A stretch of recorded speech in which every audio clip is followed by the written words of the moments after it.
Like, to see the audience or stuff, if there is.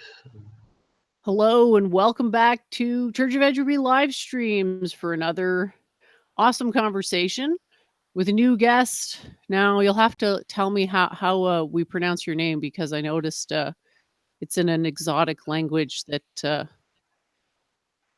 it reminds me of when I went to the Czech Republic and I couldn't read anything. Like, I was coming in from, we were kind of doing an arc up through what's the island? Venice. Yeah, we went Venice and then Austria and then Germany. And then as we were going, the signs on the streets were making less and less sense. And then by the time we got to the Czech Republic, I was just done for. Nothing sounded, nothing. The letters didn't look anything, or wait, the letters looked kind of similar, but they sounded different. It's similar to Czech language. Name is Maroš. Maroš. Okay. Well, great to talk to you. Did I say it okay, Maroš? Is that the right way? More like O. More like O, not the U, or I don't know. Maroš. Maroš. Yeah, I always like to work on my accent because I learned French when I was a kid, and the accent between French and English is totally different. So it's fun to. But this name is very problematic because, like, many people have problems to pronounce it. Even myself, maybe. Well, it's the R. The Anglos don't ever do anything with their R's, so they can only do one type of R. Whereas all sorts of different languages, they sort of they roll the R's slightly differently, and they're a bit clumsy because they've only ever done one R. Whereas, like in French, there's a couple different ways to do R's, so they have trouble with the type sounds. Yeah. So So you are yeah, studying like why don't we start out the okay. show? I'm just about to like post the link to my friends. So if you want to post a link to your friends, feel free, and maybe we can get some more audience members and participation. But what we're going to be talking about today is a link to a blog which is called, well, why don't we start with an introduction of the guest actually? So, Maroš, why don't you tell us a little bit about yourself and more specifically, like what brought you to being interested in these types of teachings? Yeah, thank you for introduction to have me here. So I'm just like normal guy, spend whole my life with playing games mostly, the usual stuff. And then at some point I was getting more interested in many kinds of knowledge, like I don't know, I was checking philosophy and things like that, maybe some esoterics. And then I read something about yoga, and it captured my attention straight away. Like, mm, yes, and then I'm like in kind of rabbit hole since then, like maybe 2.5, 3 years now. So, what was it about yoga that stood out as different from the other things that you had pursued? Yeah, it was like more deep, definitely. Like I read just few like uh, words, and I saw that this is something different. I don't know. Maybe it's like it is said that you have some previous impressions from past life if you was doing yoga, and you can get catch to it pretty fast. Maybe that's the case, or maybe I get to the right source. I don't know. Maybe I was trying to do stuff like the synchronicity, yes, but I was experimenting with like consciousness, and it goes like naturally, I would say. That's cool. Yeah, I think that most people who are into it like you are, um, it's like a long-term thing. So you were probably interested in it in your previous life, and you're just picking back up because like once you're kind of on the path, you aren't really ever going to be all that interested in what I call secular things. So non-yogic things, because it always, to me at least, it just feels like it's like a crappy imitation, or it's a part of something that's interesting, but it's not. It's Yeah, just definitely. too. It's not holistic enough. I know that sounds a bit cheesy, just considering all the people saying cheesy things these days. But yeah, I'm sympathetic to that view. Like, I think people can essentially be divided into two categories of people who care about this stuff and people who don't. And the people who don't are all, I don't want to say they're the same, but they do share a lot of similar attributes. Like they're sort of on a hamster wheel. I don't know if that's a good metaphor, but that secular people always seem distracted just by, who knows. So you said you've been living near a temple, is that right? Yes, yes. And are there a Uh, lot of temples around where you're at? Because where I come from, there's very few temples, maybe one or two in a big city, and that's about it. no, we have actually one temple in whole country. And Like you decided to move close by to it. Is that right? Or yes, you just live close by? no, I decided like And is what the kind part of of what kind of school are they? Are they a Hari Krishna temple? yes, yes, Krishna consciousness. Yes, Hare Krishna. Let's say. Yeah, Duvid talks about them sometimes. Oops, I still have the week in review sign up on on the live stream. Whoops. Yeah, it's a very widespread movement from what I understand, and And I haven't really seen them that much. I was in London and I did see some of them doing like a public demonstration of some kind. yes, So, yes. and also sometimes they'll stand on the street corner with the Bhagavad Gita, right? Oh, And they'll yes. try to tell people about Krishna. Mhm. Yeah, that's our common preaching process, I would say. Cool. So you enjoy this Standing on the corner. movement, and you No. wanted to share with us today. Mhm. Well, why don't you tell us a little bit about what we're looking at here? I've got the link that you sent me from your Bhakti Vedanta database. Can you hear me? Yeah, I can hear you. Can you hear me? You look like you're a little bit frozen. Okay, so I think you might have lost the connection. Uh, hey to everyone in the audience. Nice to see you. Always fun to talk about this stuff. I've got a link from Veda Base, and it's in the description for this stream.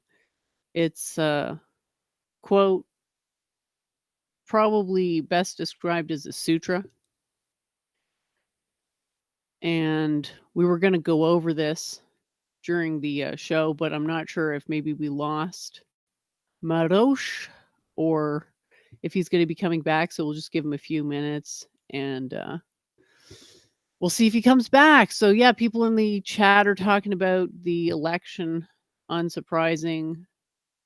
It seems like everybody's kind of obsessed with that right now. So I think it looks kind of dumb because you're basically simping for democracy, which for a lot of people is pretty going against their supposed values. So, you know, actually being consistent with your supposed values does go a long way.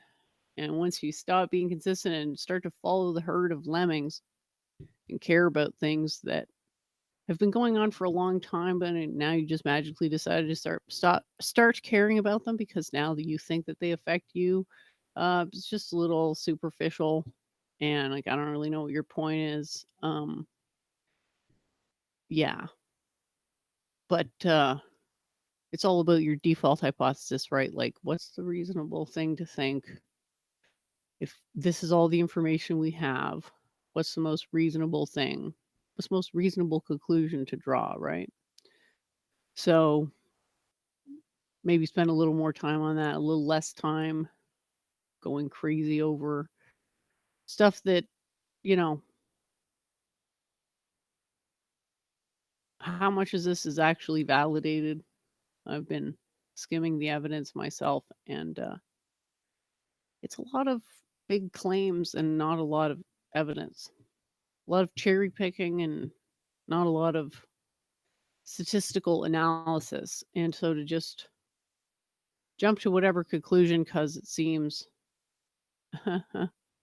expedient, I mean, I'm not even sure what the argument is basically on either side. So yeah, I guess might have lost my my streaming partner here. So yeah, Bad Time says that I win the vote every day. Well, when you don't believe in democracy, I guess I'm the I'm the winner and the simultaneous winner and loser. Because I mean, if you just think about it, what the hell does people's opinion have to do with anything? And I don't really know what the selling point is. I guess it's the wealth that this brings, but it's not democracy that brings wealth, it's the military. So the misattribution is a bit tedious. And I guess it's just coming down to the fact that people aren't really able to face the cognitive dissonance that comes along with acknowledging that you're essentially, I don't want to say evil, but evil is really the first word that comes to mind. If you do ignorant things and promote ignorance and you do it in an arrogant manner,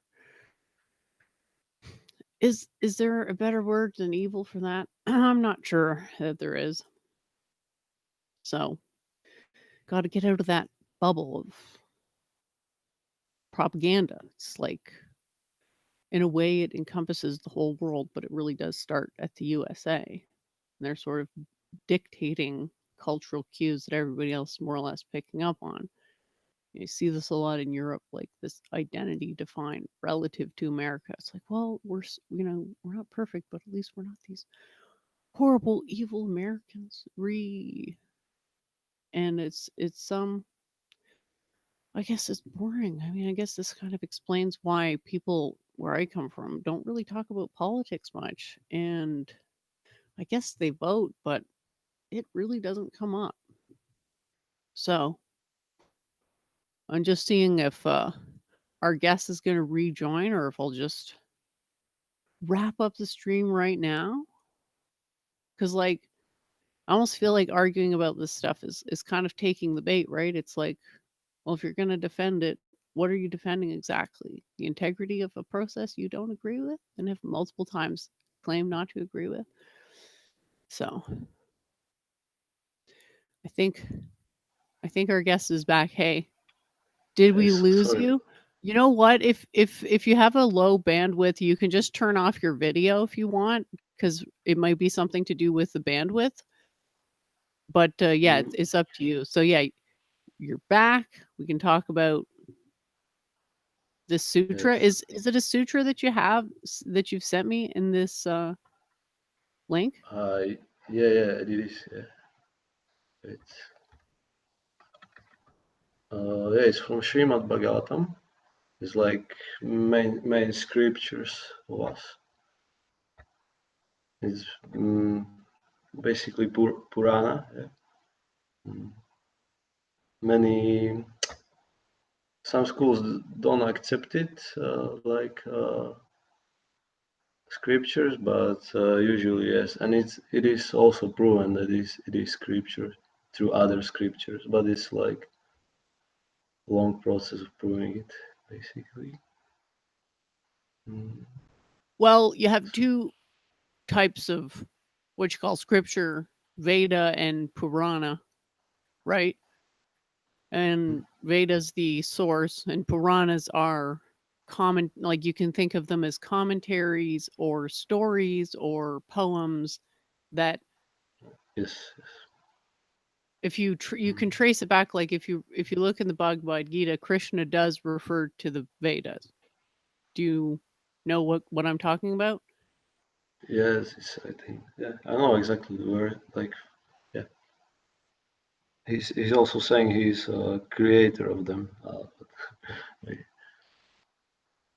Right. Yeah, he says he's the creator, and he's also like, you know how he goes on that rant about out of all the Pandavas, I am Arjun, and out of the senses, I am the mind, and blah blah blah blah blah. hmm? One of them he says out of the Vedas, I am.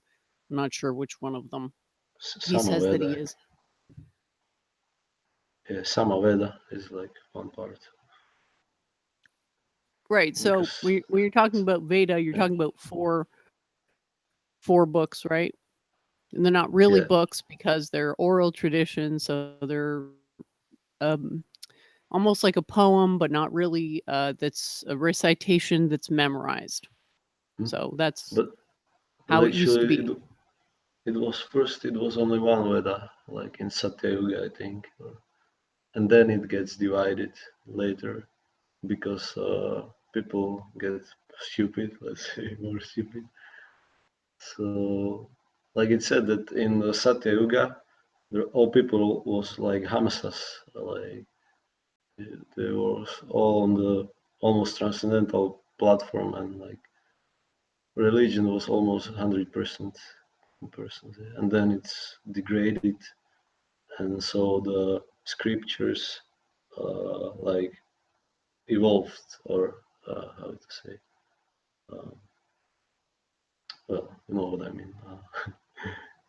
Yeah, I mean, evolved is not the right word, but it's not the wrong word either, because English is very limited language in terms of expressing the vast array of permutations that the cosmology of what you could call, Big Tent Hinduism encompasses. So we're sort of stuck with creation and evolution. And there's Mm, no other words, even though we probably need some more words, because mm, in order to understand the metaphysics, there has to be some sort of geometry associated with it. And by that, I mean, when you're thinking about things, you're visualizing them systematically and understanding how they work because you can understand how they move. mm, yes, Are you familiar with the quote about the yugas? That is, the bull stands on 4 feet in the yes, Satya yes, Yuga. definitely. Mm, Have you heard of this quote? yeah, sure. Yeah. It's nice. So, what do you think that means? What it means? Mm. Uh, Because I mean, it couldn't possibly be literal, right? Because that's that's not y- sensical, right? So it's some it sort of can, metaphor. can be allegorical as also. Yes. Sorry, I But didn't hear you. it's metaphorical, yeah, probably. But all those things are usually more layers of meanings. Like, let's say, Yeah. So what my guest means here is that there are what you call sutras, which have more than one meaning. And so definitely many. there's like a superficial meaning, but then if you go deeper, there's a more fundamental meaning. So you can sort of see these four yugas.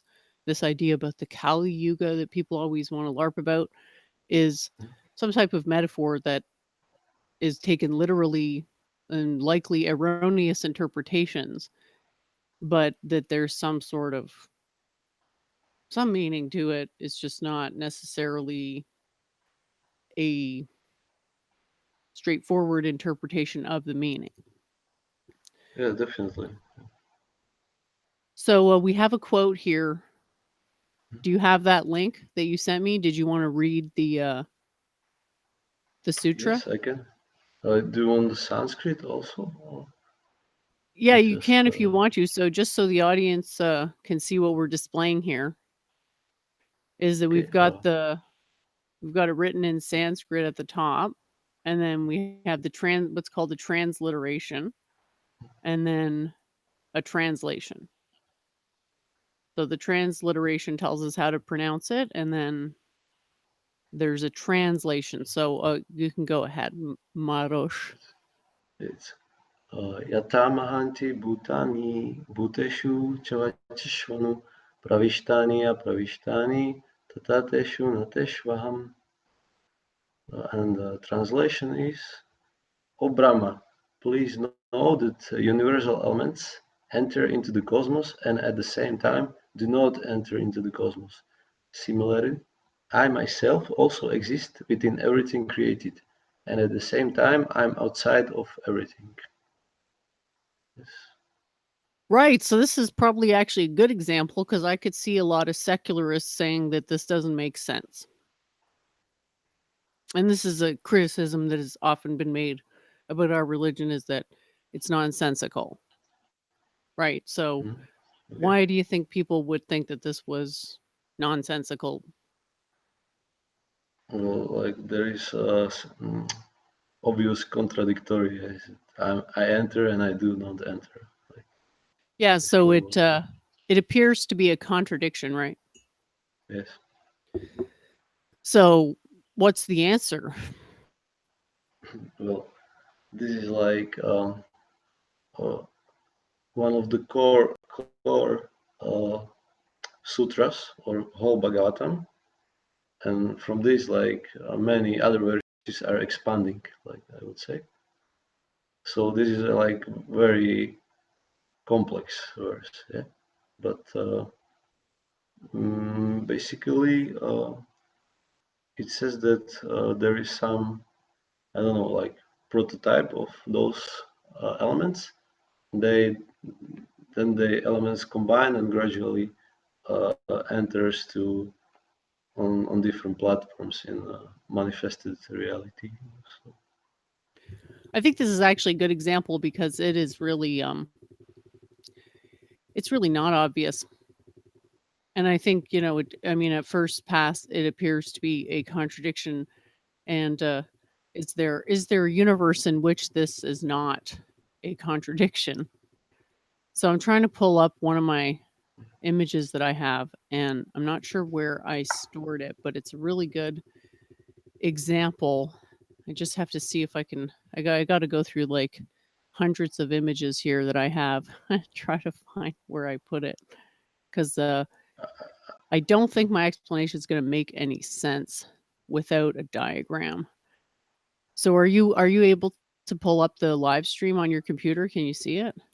I'm trying now. Yeah, yeah. Cool. Yeah, so I just have to see about my diagram. I know I had it on one of the last streams we did, so it might still be up here, but I've also got it. There we go. See if I can find it. Okay. Nope. It's really nowhere, but I did display it on the last week in review. So why do you think why do you think this particular one is so important? This particular sutra? Mhm. Well, I got distracted right now. It's like, but okay. With the waves. Uh, yeah.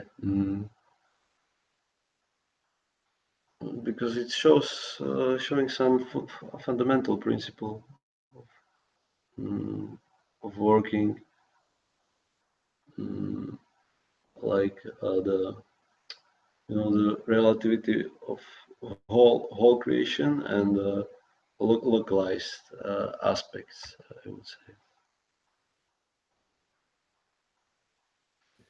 Okay, I am trying to pull this image up, and yeah, it's hiding somewhere. I just have no idea where I put it.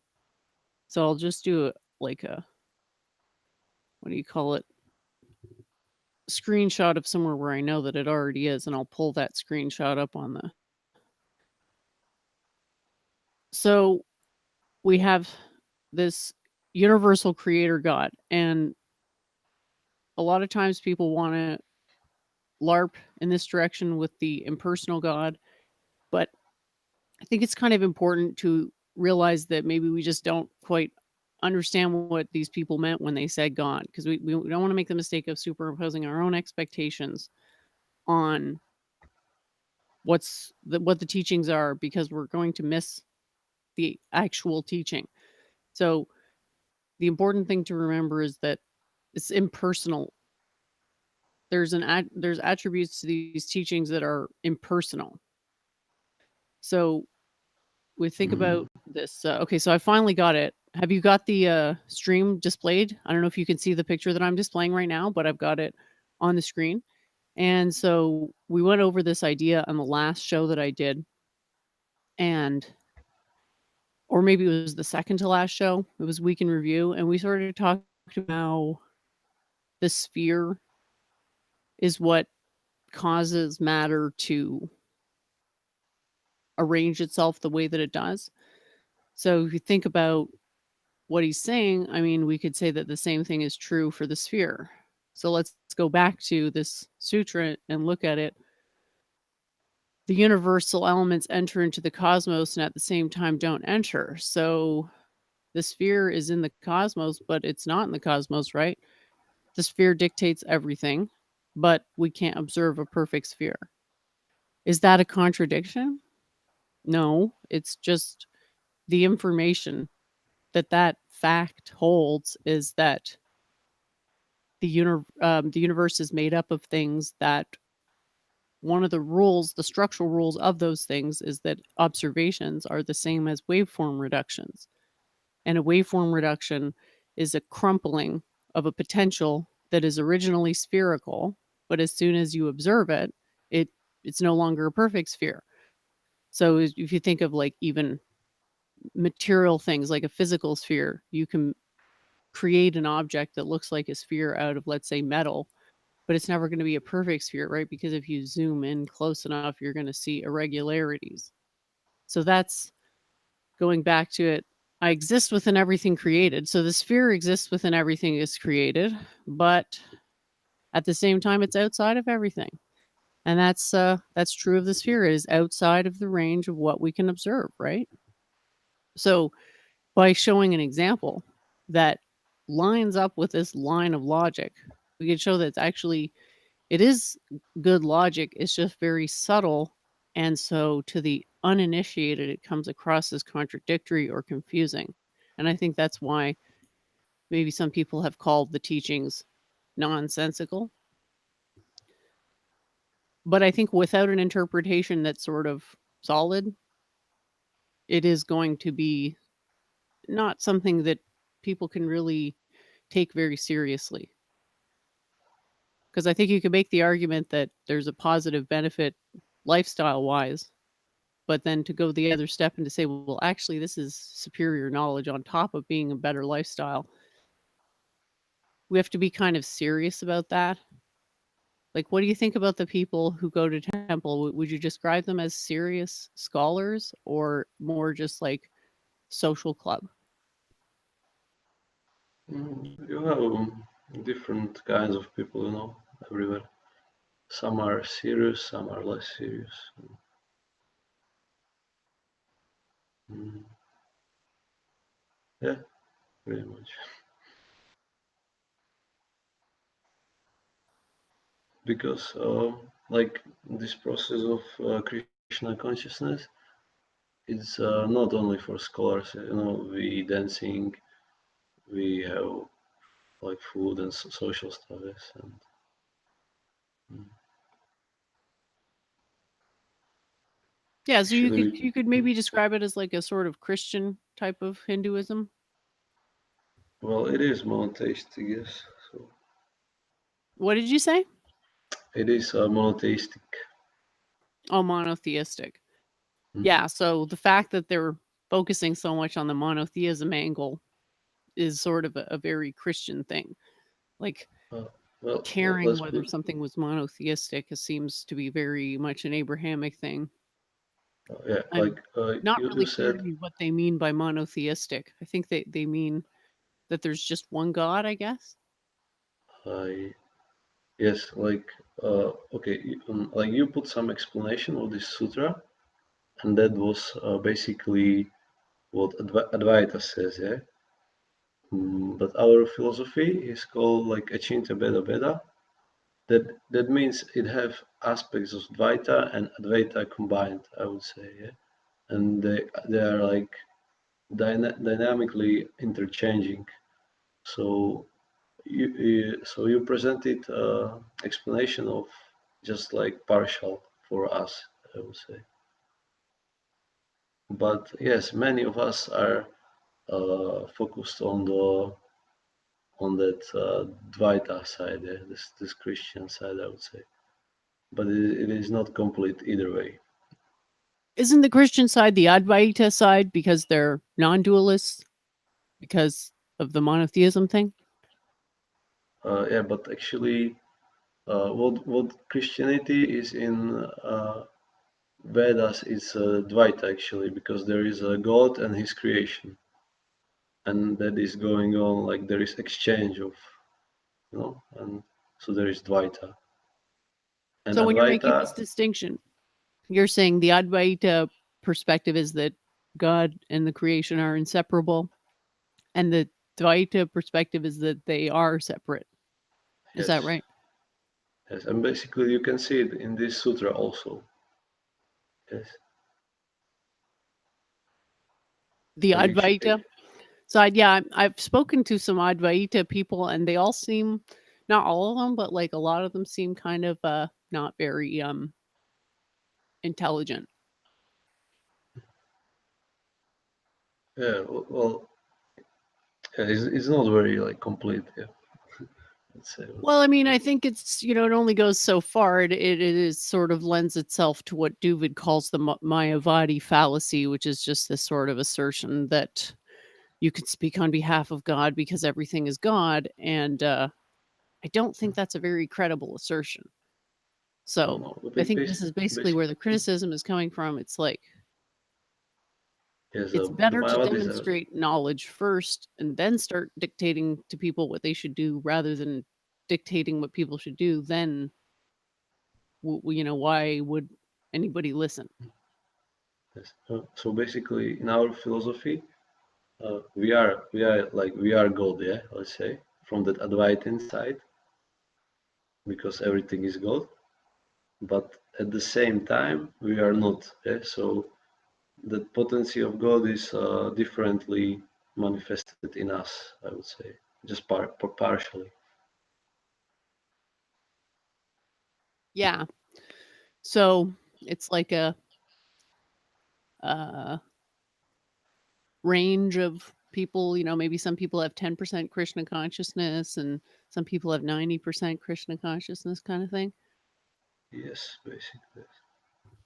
But there are also things like from the Dvaitin, from the dualistic point of view, there is clear distinction here in this world between conscious things and not non-conscious things, yeah? Like dead matter and living force.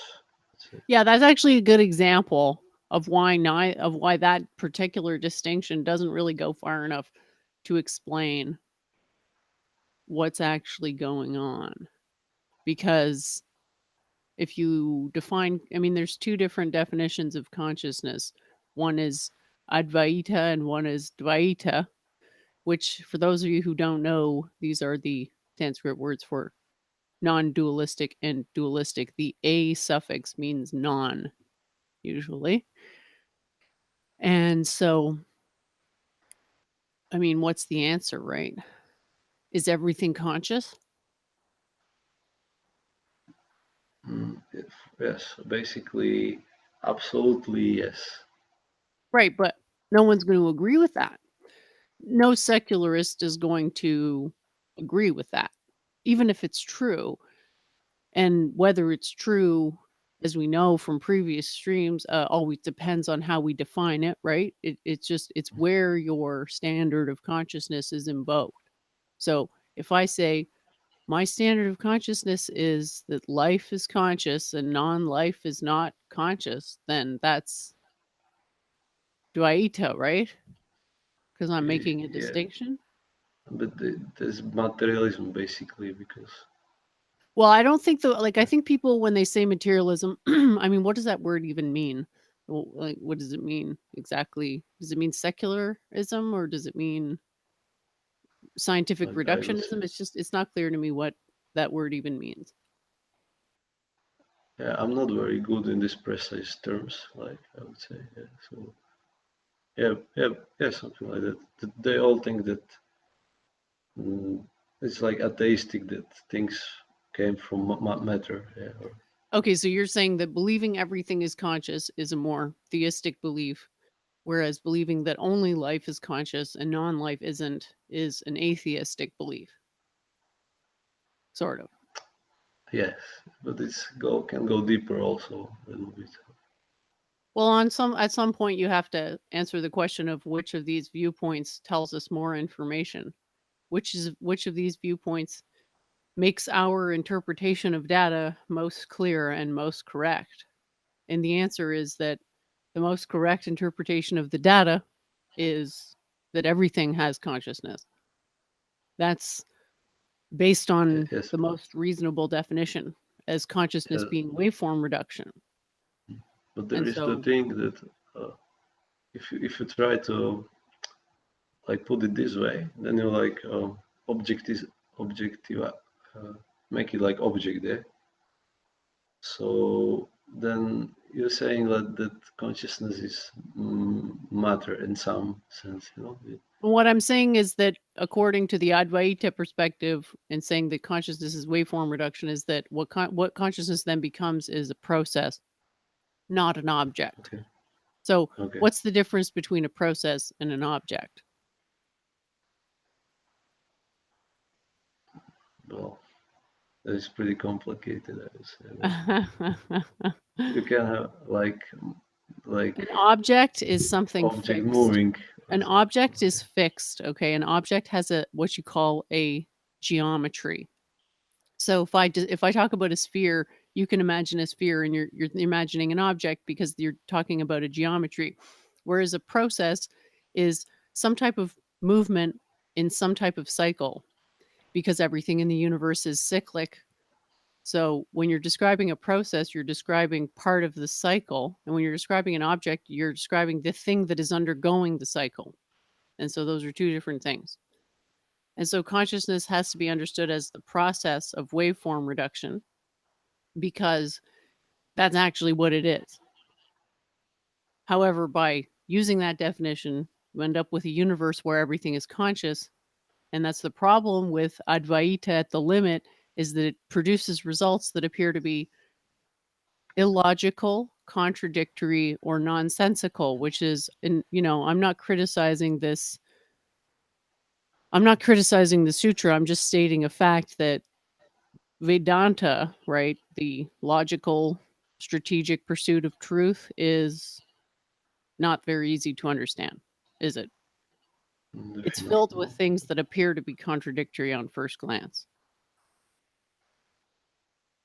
And that's why it's like quantum mechanics, because quantum mechanics is kind of the same. They're not the same discipline, but there's a similarity there that we keep proving to ourselves that our own structural assumptions, i.e., process assumptions about the mechanisms of the universe, we keep proving to ourselves that we're wrong about those structural assumptions.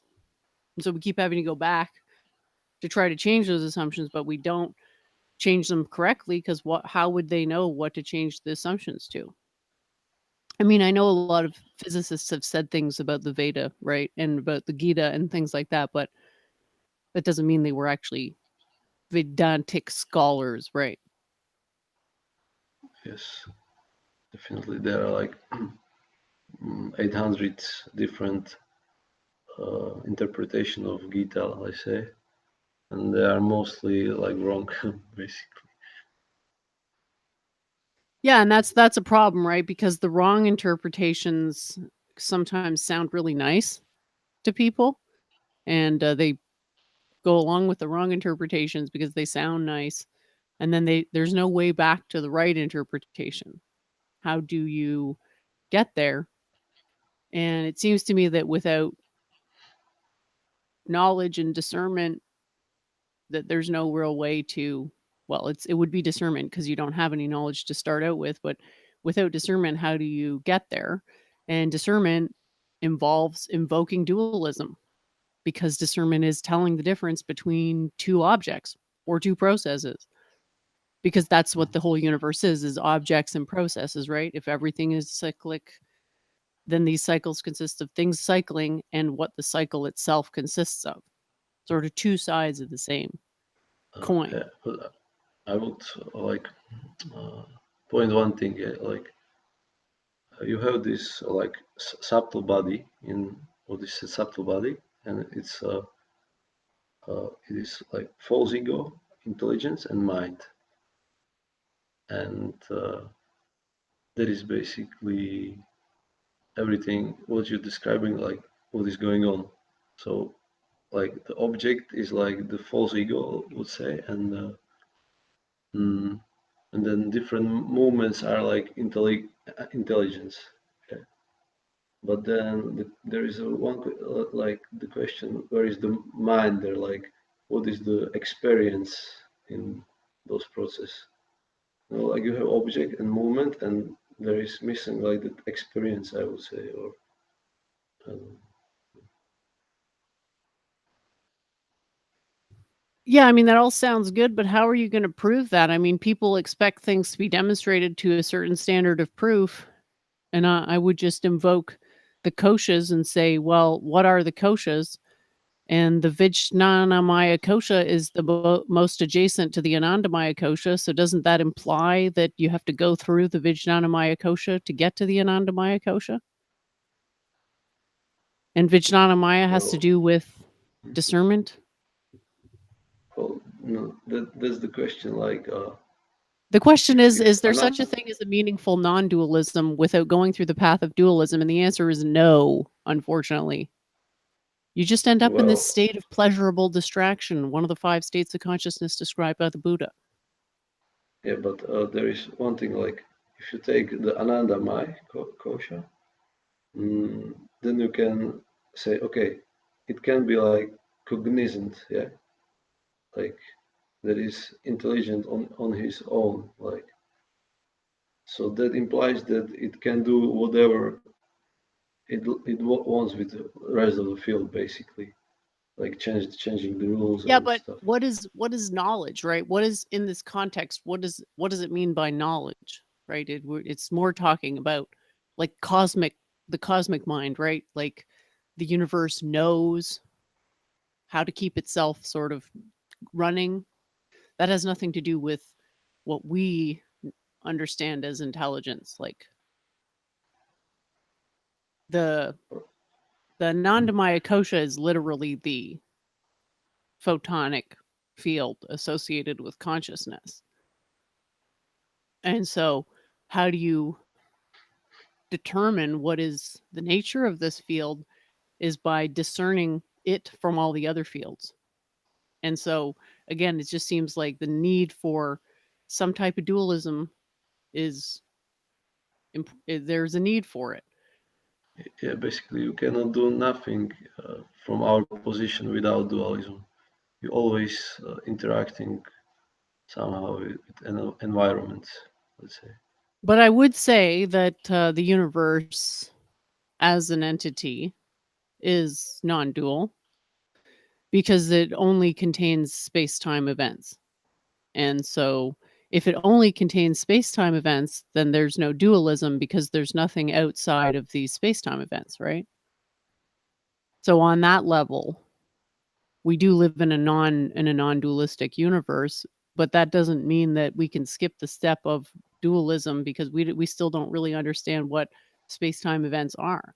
And we can sort of start to see what they are through our own proxies, but we don't necessarily have the full picture until we actually put in the work of thinking it out and reasoning it out and finding the inevitable conclusion, because it is in many ways a process of elimination. You find out what's correct by exploring what is incorrect. Again, Mhm. I would, dualism. So I'm not trying to say that dualism's bad and non-dualism's good or vice versa. It's just that they both have their place. But I just think non-dualism is meaningless if you don't experience dualism first. I would like to know what the Dewey thinks about this thing. Like, we probably discussed it many times because he's like from that Yeah, religion. I think today is his Jewish day of rest. So I think he usually stays away from the computer during the Mm, Sabbath, which is Saturday. So I don't think we can talk to David right now, but if you want to come on Week in Review, and I'm not sure if that time works for you, but I'm sure that we could find another time to talk to David because he brings this stuff up a lot. Like his position is that dualism has to be invoked because nothing other than religion can explain uh the consciousness or the soul, I guess. mm, Whereas I would say, I think in a way I kind of agree with him. Like you can't solve the physical without invoking the metaphysical, which is where this idea about this sphere as the fundamental pure form is very important because it exists in some sense, but it doesn't exist in another sense. It dictates the progression of matter, but it is itself unobservable. It's conceivable. We can all conceive of a perfect sphere, but then if we go out and try to find one and observe it, that will, even if it was a perfect sphere in the first place, our observation thereof will cause it to no longer be a perfect sphere. So our observation of that sphere will actually change it a little bit, which makes the it makes it very hard to define what exactly it is that we're observing. because if we're taking a measurement to give us information about a system, but the fact of taking that measurement is changing the information in the system, well, how much fidelity can we really have towards that original measurement if the system was changed as a result of it? And that's the real, like, I don't want to say it's the solution to the problem of consciousness, but it's a line of reasoning that elaborates the challenge of surmounting the subjectivity of consciousness. Because I think that's what people are doing when they're pursuing things like Hare Krishna, is that they're trying to taste the bliss of what you're calling Krishna consciousness and what I would call non-dual consciousness. So Mm. non-subjectivized consciousness. Yes, Consciousness that is not dual to the environment. yeah, but like if like in non-dual, like in non-dual part, there is everything. So there is a dualistic part in it itself, like intrinsically. I would say every possible option maybe reasonable. Like the problem is people will not accept this because we see limits in everything. But we are saying that there is different field where there is no limit, there is no like past and future, and that is completely non-dualistic. Yeah, but I think maybe an attitude that would be good is to sort of realize that a lot of these deeper teachings were kept hidden from the laity for the majority of history, and maybe that's not such a bad thing. So maybe what's important to present to the atheists or the secularists is the stuff that they can't really disagree with, the stuff that actually helps them lead a better yes, life rather yes, than the abstract, deeper, super, hard to, like, if there's 10 interpretations of a sutra, the sutra on its own is not going to make a whole lot of sense because it's got to be sufficiently vague as to encompass 10 different interpretations, right? So by compressing the length of teachings, which is what the point of a sutra is, you're removing a lot of specificity and introducing a lot of potentiality for misinterpretation. So I know that for the naive seeker, it's sort of like, well, I want everybody else to know Krishna, Vidya, Ananda, Maya, Kosha. I want everybody to be feeling that deep bliss. But they have their own karmas, and in a way, people who are, secular, they need to sort of be presented a brick wall until they accept the axioms, because you don't want to deal with someone who's going to be non-submissive to the authority of the teachings if you want to bring them into the tradition, because you're basically bringing in somebody who's a loose cannon who you maybe can't trust to honor the teachings the way they need to be honored. Because if we don't have enough respect for the teachings, no one else is going to. Like, other people have to see us respecting the teachings, and then they'll say, oh, okay, yeah, it's cool to respect the teachings. The burden of proof isn't on you to convince them of Vedantic truths. I mean, is it even realistic to assume that the people who are mostly Christian would have access to Vedantic truths? no, that is actually our line of disciplic succession. That these teachings are actually should be widely spread. Like there is essence of this movement that the deepest stuff go out easily and it is outriced basically. But yeah, there is always the risk when spreading, but that risk is like nothing compared to that bliss. I would say. No. Yeah, it's But a yeah, tough question because people are really suffering and they don't necessarily respond to logic, right? So our challenge is to be logical about people who are emotional and to understand that just because you or I can be convinced with a logical strategic argument, they may just get annoyed if you try to make a logical strategic argument towards them. They might just get like upset and confused because They're just physiologically unable to follow your line of thinking. And so I guess I can kind of feel for them. I might be a little frustrated if somebody started speaking a different language to me and expected me to answer them. I just be like, well, what are you asking me for? So I think it's a question of like, it's not about not promoting the system. It's about what's the effective way to promote it that's actually going to make a lasting change for people. Because I think when they join this lifestyle system, they're doing it. I mean, they're doing it out of what they believe is their own free will, right? It's an inner decision. but if you like, there are many types or ways how to get this knowledge. It's don't need to be like jnana. Like if you take it from the, like, there is actually no difference between jnana and karma. Basically, only one is more gross. So they can get in touch with the highest truth by many different methods, like singing, dancing, and this is basically our process. Yeah, I Because, just don't think that's a credible assertion. I think well, it that's is what like, you call wishful thinking. I don't think no, there's it's much like, truth to it. but it is like, it is proven in sutras even. But I understand that people like will maybe cannot accept it, but I don't think uh, anywhere in the Veda does it say that there's multiple paths to whatever we're talking about here. I don't think the Veda says that. I don't think the Veda says anything about that, because I think the Veda is more or less an instructions manual on how to think. It's not so much what to think. yeah, but there are like, let's say, the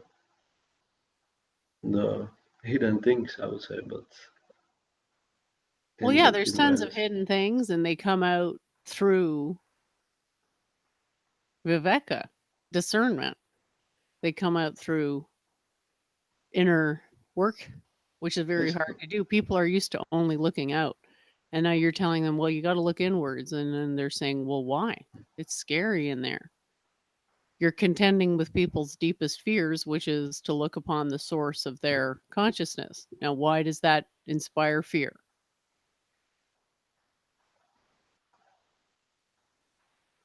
yeah, but like you get actually the knowledge through the experience. Yeah? You, like, viveka is process. You say, yeah? You go deep, but actually you need to get somewhere. Basically, yeah? It's not just about process, but also the experience from the process, and that experience, well, that we say it can be done through many ways. Well, yeah, there's tons of quotes about false states of enlightenment and things like that. And, how would an initiated person even tell the difference? The only way to tell is to use science, to look at your results, to say, well, based on these results, we can infer that these are equivalent. But you can't do that because you've already presumed an equivalence. And so you haven't investigated whether the equivalence is true. You just asserted it, and it's not true. Well, you cannot discriminate it. Yeah, that's I accept. You cannot, yeah, discern it, or I'm just but trying to say, like, people who are secular will fear this religion because they are attached to their ego, right? Which is impermanent. We know the ego is impermanent, right? They're attached to it, and the knowledge that you confer upon them demonstrates to them that their ego is impermanent, which scares them because they believe that it is permanent. So yeah, you're dealing with a very scared person. but we actually saying, okay, now, like, if we go back to the sutra, yeah, like original. So there is two parts of the sutra, yeah? That universal elements enter the cosmos, and not enter, and I myself, yeah. So basically, what the process of viveka you're saying, this is okay. These universal elements are false ego, completely false ego. So you're trying to this like negate this, but that is only one part of process. We say that we have like real ego, basically, that eternal like ego, individuality, eternal parts of the whole.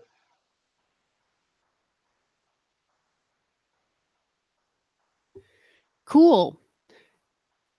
Yeah, it's we've been streaming for about an hour, so maybe we can wrap it up now and have a think about what we talked about. I thought it was an interesting discussion, and maybe we can pick it up later and go into some more of these sutras. I wouldn't mind going through some sutras of the. I'm trying to think of what it's called. I have a book here somewhere. I forget the name of it, but most of the sutras are really interesting in it because, and it is a Puranic text, but they're all relating back to quantum mind. And so it might be interesting to go over a couple of those if you're interested. Sorry, I Yeah, forgot sure. the name. It'll come to me in a minute, I'm sure. Okay. Like the Upanishad, like name of the Purana. I just can't remember. I'm trying to think. Like What's the guy who did the Ashta, the eight limb path? It's Patanjali. Patanjali's Yoga Sutras. That's what it is. It's an English translation of Patanjali's Yoga Sutras. But Yeah, it's like interesting because it's some similar quotes to this one that they're a bit abstract and they can seem contradictory. So I thought it would be interesting to go into passages that seem contradictory and demonstrate why they could be contradictory if they're interpreted incorrectly. But if they're interpreted correctly, then they're not contradictory at all. They're just a very short form of a very deep concept that is just honestly really hard to get across. Like this measurement problem in quantum physics, I repeat it basically every time I stream because I acknowledge that you can't, it's just hard to get your head around it. Because if you can, well, that means you're basically at the front door of transcending your own consciousness, and who can make that claim?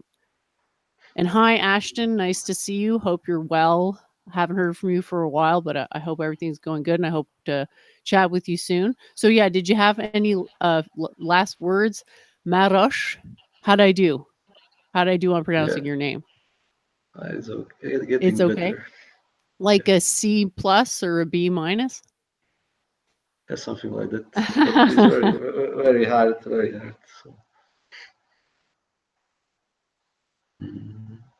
yeah, yeah, it was a very nice discussion. And you can talk about these things like for hours. And it is said that if you can understand only one sutra fully, then you are basically enlightenment there. So Oh, yeah, that's a good point. Like the explanation I gave for the sutra, that's by no means meant to serve as a complete explanation. It's meant to elucidate one aspect of that, what might be meant by that sutra, right? And then some other scholar could come along and say, "Well, Jen, actually, you're wrong, and this is the right interpretation, and you were just totally full of it." And I would say, "Thank you very much for correcting me. Uh, have a blessed day." So that's basically how it works. But all I'm trying to give is an example, a parallel between something that a sutra that seems to be a contradiction, but actually isn't. So thank you very much, Maroš, for bringing this to my attention. And I look forward to the next time we can stream. And we'll see about if you're available. You can maybe come on Week in Review, and we'll you can meet Duvid then. Sound good? yeah, thank you very much, Jennifer. Thank you very much for coming on, and thanks to the audience for tuning in. And we'll talk to you all again this Sunday, if not sooner. Yeah, that's just so to say, a worthless opinion of. It's so important that she can't be told, she won't be told that it's wrong. And bringing it back to Church of Entropy and her attack dog Gandalf the White. Why don't you learn to shut up and fuck your goddamn logic? They control the media, and the media is capable of making the sheeple believe in anything. Yeah, I don't mind. I mean, we've had these streams, and I've been doing Church of Entropy and she's been bringing on new people, and like we did those streams on like stream etiquette. We walked through like the technology.